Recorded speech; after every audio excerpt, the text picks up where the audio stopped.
이번 시간에는 그 예배 유익을 얘기하면서 공예배를 시작을 하겠습니다. 사적 예배나 공적 예배나 기본적으로 우리가 알아야 될 것은 그 예배를 통해서 하나님을 만나야 돼요. 근데 하나님이 우리를 만나 주시러 나타나는 건 아닙니다. 하나님은 거기 계세요. 내가 예배할 때, 사적으로 예배할 때 하나님 거기 계십니다. 어디에서나. 그 다음에 공적으로 예배할 때 거기 또 하나님 물론 계십니다. 하나님 이 자리에 임재해 주세요. 사적으로나 공적으로나 그렇게 기도할 필요가 없어요. 왜냐하면 하나님은 이미 신자와 항상 같이 계십니다. 그런데 공적으로 할 때는 그 다음엔 모든 것이 시너지가 된다고 말씀을 드렸어요. 이스라엘 사람들이 각자가 다 하나님의 복을 누리고 있었죠. 그렇지만 그 사람들이 다 똑같이 누리는 것은 아니었어요. 어떤 사람은 크게 누리고 어떤 사람은 지도자가 되고 어떤 사람은 별로 누리지 못하고 어떤 사람은 하나님으로부터 떨어져 나갑니다.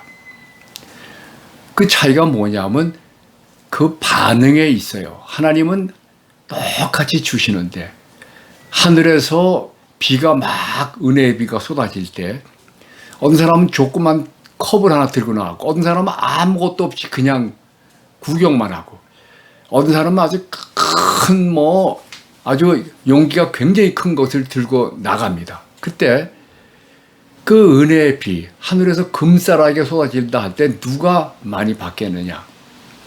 그래서 저는 적극적인 예배를 언제나 강조하는 겁니다. 제가 이제 예배를 말씀드리면서 그 공적 예배의 여러 가지 요소들, 외형적인 요소들을 이제 말씀을 드릴 거예요. 그러나 그것들도 사적 예배와 똑같이 내가 그것을 통해서 하나님을 더 크게 능동적으로, 적극적으로 누리고 찾아먹고 그리고 하나님이란 보물을 파내서 그 안에서 모든 것이 다 넘쳐나오도록 한다고 한다면 세상살이가 그렇게 힘들지 않습니다. 삶은 다 힘들어요. 누구에게나. 애들도 다 힘들다고 고백합니다. 안 힘든 사람이 없어요. 제가 늘 얘기하지만 학생들한테 숙제를 이제 내주면 제발 숙제 좀 줄여달라고. 그 숙제 줄여지면은 힘들지 않겠느냐. 여전히 힘들어요. 그래서 저는 늘 얘기합니다. 이왕 힘들 바에 조금 더 힘들면 실력도 늘고 나중에 덜 힘듭니다. 그래서 제가 늘 하는 그 말이 격언이죠. 힘들수록 안 힘들다. 그렇죠? 그 다음에 안 힘들수록 힘들다. 인생은 그렇습니다. 그래서 어차피 힘들 바에 조금 더 힘들면 나중에 훨씬 쉽게 다른 사람보다 잘 해낼 수 있어요. 예배도 똑같습니다. 자, 공적 예배를 이제 우리가 보면은 공예배 여러 요소들이 있죠. 한 20가지 됩니다. 예배 전에 준비하는 집에서부터 준비하는 것도 있고 교회 가서도 준비를 해야 돼요. 그 준비하는 기간은 그냥 준비를 끝나는 게 아닙니다. 그때도 하나님을 만나고 누리는 거예요. 복을. 그 예배를 이제 시작하면 시작 찬송이 있잖아요. 그리고 또 그 찬송도 1, 2, 3 그렇잖아요. 설교 전에 하는 거, 설교 후에 하는 거, 또 마칠 때 하는 거, 시작할 때 하는 거 다 달라요. 그리고 묵도로도 시작할 수도 있고 그 다음에 이제 기도도 말이죠. 굉장히 많습니다. 시작할 때 하는 기도 있고 대표 기도도 있고 설교자가 하는 기도도 있고 헌금할 때 또 기도가 있고요. 또 축도도 있고 많지 않습니까? 그 다음에 헌금하고 나서 또 기도도 있겠지만 또 광고도 있죠.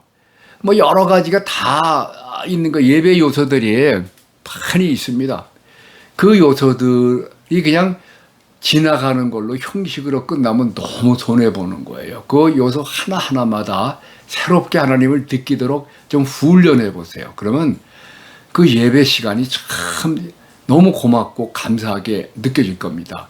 이제 제가 강의를 통해서 어떻게 그것을 더 누리고 더 풍성하게 하는지를 말씀을 드릴 거예요. 그러니까 강의를 잘 들어주시기 바라요. 근데 그 예배가 정말 우리에게는 제일 중요한 것이다. 우리 신자의 삶 전체가 예배가 되어야 된다.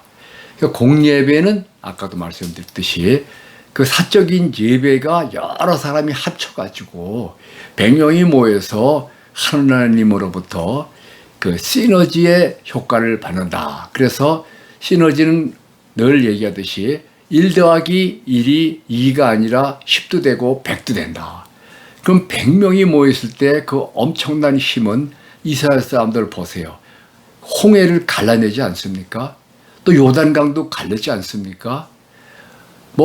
그 다음에 그 여리고 성이 고함에 의해서 무너져 내리지 않습니까? 그 다음에 하늘에서 막 메추리가 쏟아지고요. 엄청난 일들이 막 벌어지는 거예요. 그리고 가나안의 그 강력한 족속들을 한꺼번에 다 몰아내지 않습니까? 이게 다 시너지입니다. 그 예배가 그런 거예요.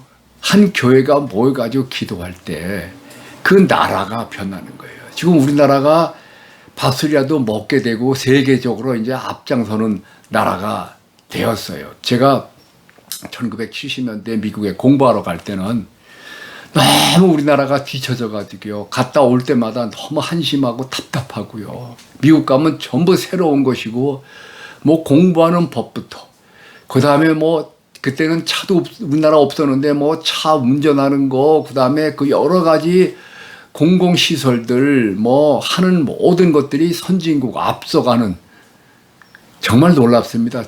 그 가정에 방문을 해봐도요. 하나하나 해놓고 사는 거 보면 정말 너무너무 부럽고 천국 같았어요. 그러나 이제는 우리나라에 살다 다른 나라 미국도 마찬가지 가보면 너무 답답한 겁니다. 앞장서서 가는 거예요. 우리가 잘 살게 됐어요. 그건 틀림없습니다. 그럼 그것이 한국 민족이 똑똑해서 그러냐? 저는 단언합니다. 우리 믿는 사람들이 기도하고 그래도 전부는 아니더라도 그 믿는 사람들을 위해서 하나님이 우리나라를 이렇게 복을 주시고 앞으로도 계속 주십니다. 우리들 때문에 말입니다. 확신과 자부심을 가지세요. 그래서 예배를 통해서 그 모든 복이 더 시너지가 되고 더 크게 이스라엘 이상으로 하나님이 많은 복을 주실 겁니다. 그래서 예배에 열정을 내세요. 적극적으로 하세요. 열정적으로 하세요. 능동적으로 하세요. 예배를 기다리시고 기대하시고 그리고 예배 시간에 비록 인도자가 재미없게 해도 또 상황이 재미없게 펼쳐져도 스스로 하나님을 생각하고 느끼고 하나님을 누리는 훈련을 하세요. 그러면 잘 됩니다. 꼭 그렇게 하시기 바랍니다.